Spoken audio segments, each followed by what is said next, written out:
दे दूंगा सर, सबको दे दूंगा। क्यों, आप लोग थोड़ा सब्र करें, इंशाल्लाह किसी को कोई इशू नहीं होगा। जी थैंक यू जनाब चेयरमैन।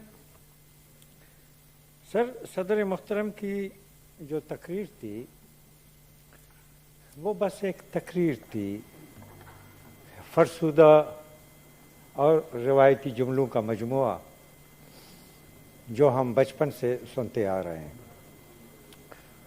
हम मुख्तसर ये कि मुल्क का वो सूबा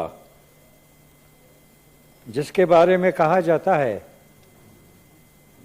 कि पाकिस्तान की तरक्की के सारे रास्ते यहाँ से गुजरते हैं, आपका बलूचिस्तान जनाब चेयरमैन सख्त तकलीफ में है, सख्त दर्द में है। एक तरफ मुआशी बदहाली है, बेरोज़गारी है, भूख है, तो दूसरी तरफ लापता अफराद के लवाहिकीन के दुख और दर्द को अल्फाज में बयान नहीं किया जा सकता।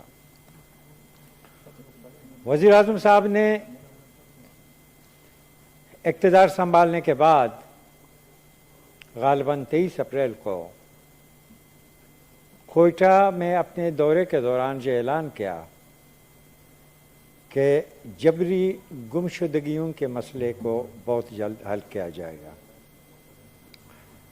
इस ज़मीन में कमेटी और कमीशन ज़रूर बनाए गए, लेकिन ताहाल इसमें कोई पेशरफ्त नहीं हो सका। जनाब चेयरमैन, 2008 से लेकर आज तक जितने भी वज़राए आज़म आए, जितने भी आला अदलिया के सरबरा आए, ये सब के सब लापता अफराद के मसले को हल करने में नाकाम रहे हैं। और जहाँ तक आइन की बात है, ये कुलियतन आइन से इनराफ है, एक संगीन जुर्म है। हमारा पुरजोर मुतालबा है कि लापता अफराद के मसले को फौरी तौर पर हल किया जाए और हम इनकी बाजियाबी के लिए इनसाइड पार्लियामेंट और आउटसाइड पार्लियामेंट अपनी जद्दोजहद जारी रखेंगे। जनाब चेयरमैन, सर सियासत तो सबकी चल रही है, पीटीआई की सियासत चल रही है, अपने मुस्लिम लीग नून और पीपल्स पार्टी की भी सियासत चल रही है। लेकिन जो चीज़ नहीं चल रही है वो मईशत और इकनामी है। इस वक्त सूरत हाल ये है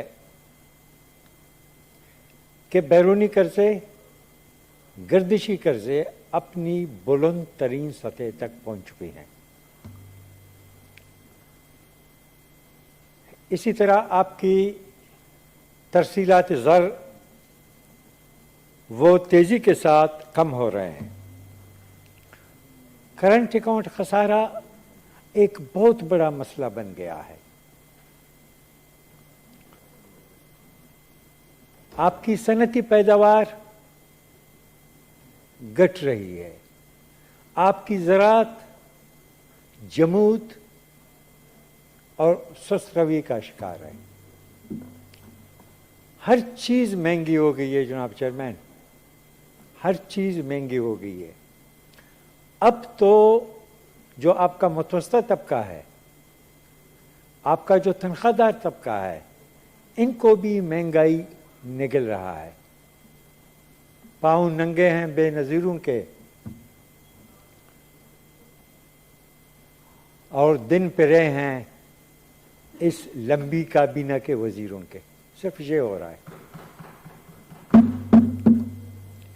सर, अगर सियासी और मुआशी यही सूरत हाल रही, हमारे मोहतरम डार साहब तो नहीं मानते हैं, जो अक्सरियत जो اقتصادی جو ماہرین ہیں، ان سب کا کہنا ہے کہ اگر آئی ایم ایف کا پروگرام بحال نہیں ہوتا ہے، اگر یہ ہی صورتحال سیاسی میں دہراتا ہوں اگر چلتا رہتا ہے، تو پاکستان 100% ڈیفالٹ کی طرف جائے گا۔ تو ہمارا سر کہنا چاہے کہ جو سیاسی جو قائدین ہیں، یہ جو آئے دن ہم یہ جو شعر و شاعری یہاں پہ سنتے ہیں، کچھ سنجیدہ گفتگو کریں، وہ گفتگو کریں جس سے آج یہ ملک دوچار ہے۔ یہ ذمہ داران کی ذمہ داری ہے، یہ ہماری ایلیٹ کی ذمہ داری ہے، سیاسی اشرفیہ کی ذمہ داری ہے کہ وہ آپس میں بیٹھ کے ملک کو درپیش چیلنجز سے نمٹنے کے راستے تیار کریں، اور جتنی جلد ہو سکے الیکشن کے تاریخ کا اعلان کریں۔ اور میں بھی یہ سمجھتا ہوں کہ الیکشن اس بحران کا حل ہو سکتا ہے۔ ایک مضبوط حکومت آ کے، چاہے جو بھی آ جائے، منصفانہ انتخابات کی صورت میں جو بھی آ جائے، کم از کم اس کو یہ موقع ملے گا اور سب مل کے کوئی راستہ تلاش کرنے میں کامیاب ہوں گے۔ Thank you sir. جناب سینیٹر مشتاق صاحب۔